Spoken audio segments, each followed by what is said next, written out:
आज 10 जानेवारीला डोणगाव बस स्थानकावर संध्याकाळी 8च्या दरम्यानमध्ये ट्रक क्रमांक MS26AD 2586 व दुचाकीचा अपघात झाला, ज्यामध्ये दुचाकीस्वारांचा जागेवरच मृत्यू झाला.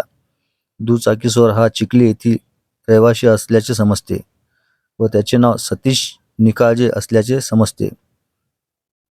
आणि यावेळेस आपण बघू शकता की या ठिकाणी अपघात इतका भयानक होता की मृतकाचा पूर्ण चेहरा गाडीच्या टायर खाली आल्यामुळे छिन्न विच्छिन्न झालेले दिसत आहे. आपण हे बघू शकतो. बस स्थानकावर हा अपघात झालेला आहे.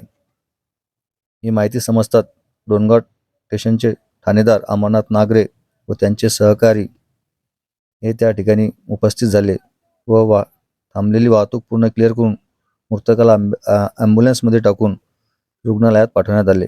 समोरील कारवाई ठाणेदार अमरनाथ नागरे यांच्या मार्गदर्शनात होत आहे. शब्द न्यूजसाठी जमील पठाण, डोणगाव.